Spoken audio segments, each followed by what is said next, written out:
လူဆိုတာကြာပေါင်းမှအကြောင်းသိတယ်ကြာပေါင်းကြည့်မှသူ့ရဲ့ကိုယ်ချင်းတရားတွေကိုအကုန်သိနိုင်တယ်လို့ဆိုမသိနိုင်ဘူးတဲ့ဒါကြောင့်လူလောကတွေကနေခွာရှောင်ပြီးတော့တောတောင်တွေထဲမှာနေထိုင်ကြတယ်တချို့ယသိသူတော်စင်တွေဆိုတာလူချားတဲ့သွားရမှာအလွန်ကြောက်တယ်ဘာလို့ကြောက်တုံးဆိုလူဆိုတဲ့လူတွေဟာကောက်ကျစ်တယ်နော်မယိုးဖြောင်းကြဘူးကောက်ကျစ်တယ်အဲ့ဒါကြောင့်မလို့လူလောကထဲမှာလူတော်လူကောင်းဆိုတာရှားဖွေပြီးတော့ပေါင်းတဲ့ဆက်ဆံမှုတော်တော်ကိုခဲရင်တယ်လို့ဆိုပြီးဒီ50ဇတ်တွေထဲမှာ435ခုမြောက်ဟလိဋ္ဌိကာကဆိုတဲ့ဇာတ်ကလေးတစ်ခုမှတ်သားစရာအလွန်ကောင်းတယ်တာဖနှစ်ယောက်ဟာတောမှာနေကြယသိ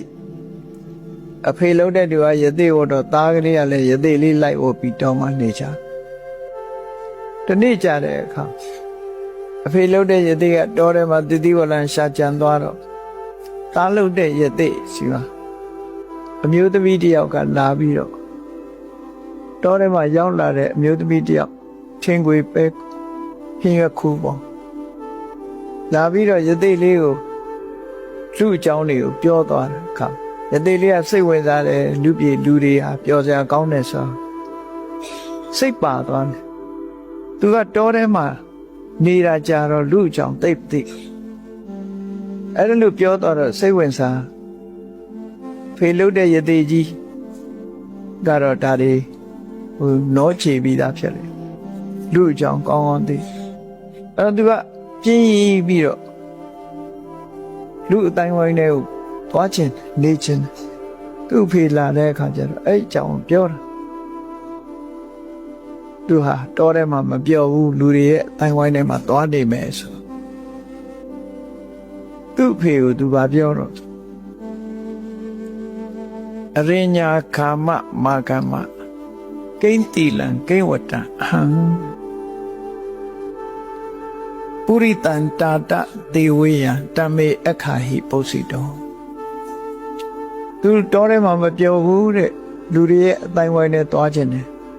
အဲ့လိုသွားတဲ့အခါမှာလူအကြောင်းသူကောင်းကောင်းမသိဘူးတဲ့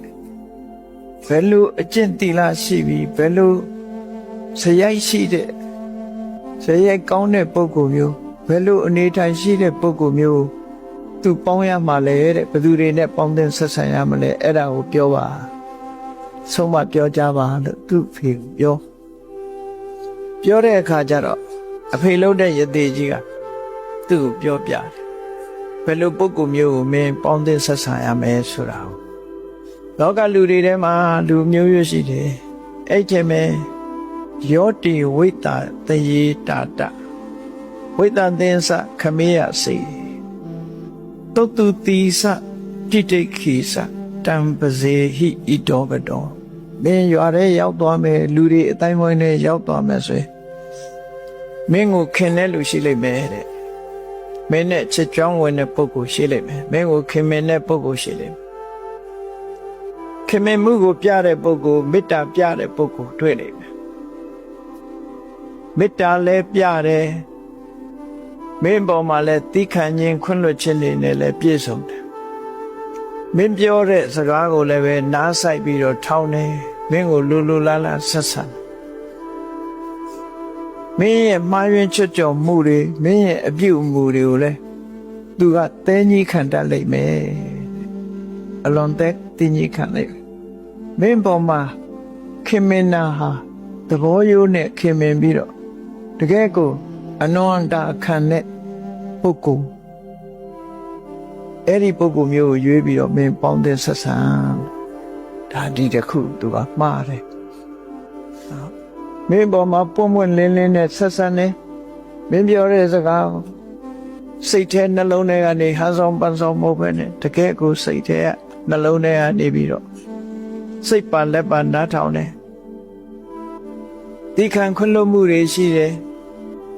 စိတ်သဘောထားတွေမပြောင်းဘူးအဲ့ဒီလိုပုဂ္ဂိုလ်မျိုးကိုမင်းရွေးချယ်ပေါင်းရမယ်လူတွေထဲမှာနောက်တစ်ခုမင်းရွေးချယ်ရမှာနောက်တစ်ခုသူ့ကိုရွေးချယ်ရမှာ ယတကာယေနဝါစာယမနတ္တာဒနတ္ထိဒုက္ကတံလူတယောက်ကိုကြည့်လိုက်တဲ့မဟုတ်တာမလုပ်ဘူးကိုရီလေးယောက်သူလုံနေတဲ့အလုပ်တွေဟာမကောင်းတဲ့အလုပ်တွေသူများကိုထိခိုက်တဲ့အလုပ်တွေသူမလုပ်ဘူးနှုတ်ကပြောတဲ့အခါမှာလည်းပဲမကောင်းတဲ့အပြောတွေသူဘယ်တော့မှမပြောဘူးလိန်ပြောတာတို့တစ်ဖက်သားတွေခုံတိုက်အောင်ပြောခုံကွဲကုန်အောင်ပြောတာတို့ဆဲရီတိုင်းထွားတာတို့အကျိုးမဲ့စကားတွေပြောတာအဲ့ဒီလိုနှုတ်နဲ့လည်းမကောင်းတာတွေသူမလုပ်ဘူးတဲ့စိတ်ဓာတ်ကလည်းဖြူစင်တန်ရှင်းနေမကောင်းတာတွေမလုပ်ဘူးအဲ့ဒီလိုပုဂ္ဂိုလ်မျိုးဟာမဟုတ်တာမလုပ်ဘူးမဟုတ်တာမပြောဘူးနော်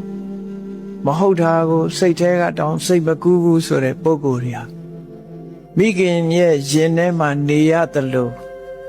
အဲ့ဒီပုဂ္ဂိုလ်မျိုးကိုအာကိုယုံကြည်ပြီးဒီလိုပုဂ္ဂိုလ်မျိုးနဲ့သာပေါင်းတင်လို့ပြောလူလောကရောက်သွားတယ်အဲ့ဒီပုဂ္ဂိုလ်မျိုးကိုရှာပြီးပေါင်းပါလို့ဒီလိုဆိုတယ်နော်နောက်ဆက်ပြီးတော့ပြောတယ်ယောဇဓမ္မေနစရတိ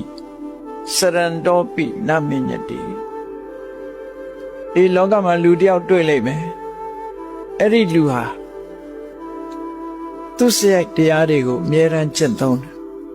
သူစရိုက်တရားဆိုတာသူများအသက်မတတ်ဘူးသူများဥစ္စာကိုမတရားမယူဘူးရိုးသားတယ်ဖြောင့်မတ်တယ်သူတော်ဘာခုံတိတ်ခါကြမယ်ကာမကိစ္စတွေမလုပ်ဘူးဟောသူများကိုလိမ်လည်လှည့်စားပြီးတော့မပြောဘူးတူနဲ့တူမတက်အောင်မလုပ်ဘူးချမ်းတမ်းရိုင်းပြတဲ့စကားမျိုးတွေကိုမသုံးဘူး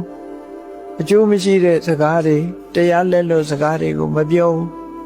သူများပစ္စည်းကိုကိုယ်ပစ္စည်းလုံးလို့မှုဆိုရင်လောဘနဲ့မတွေးဘူးတစ်ဖက်သားပျက်စီးသွားအောင်ကြံတွေးတဲ့ဒေါသဆိုတာမျိုးတွေသူမတွေးဘူးကံကံရဲ့အကျိုးကိုညှင်းပယ်တဲ့အမြင်တွေမရှိဘူးတဲ့သူဟာတကယ်ကိုလူသိက္ခာအပြည့်အဝနဲ့လူသိက္ခာရှိရှိနေထိုင်တယ်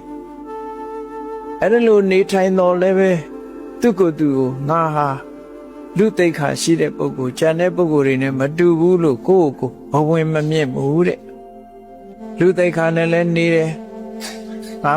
ငါလိုလူမရှိဘူးလို့ကိုယ့်ကိုအထင်ကြီးတာမျိုးတွေမလုပ်ဘူးတဲ့ဝိတုဒ္ဓကာရိန်တပ္ပညာ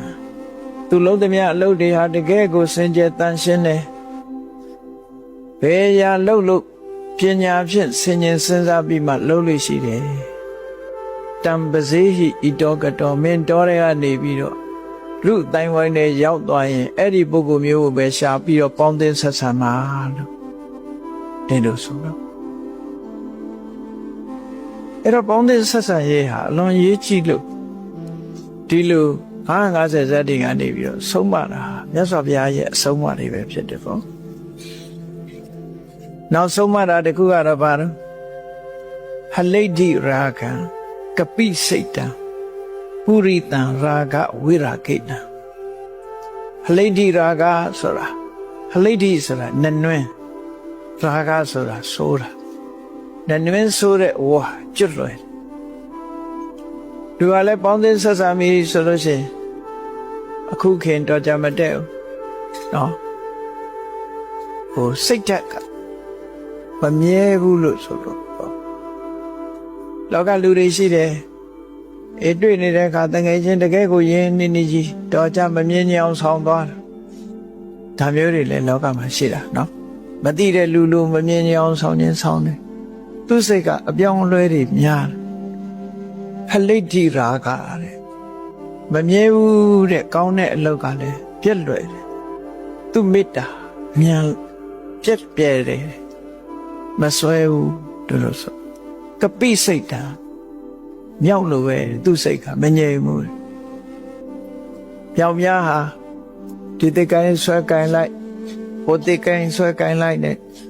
မြောက်ဟာငြိမ်နေတယ်လို့ရှိမှမရှိတာလုံနေတာအဲ့ဒါလိုပဲလူရဲ့စိတ်ဟာကပိစိတ်တာမြောက်လို့စိတ်မျိုးနဲ့စိတ်အပြောင်းအလဲမြန်တဲ့ပုဂ္ဂိုလ်မျိုးမင်းမပေါင်းနဲ့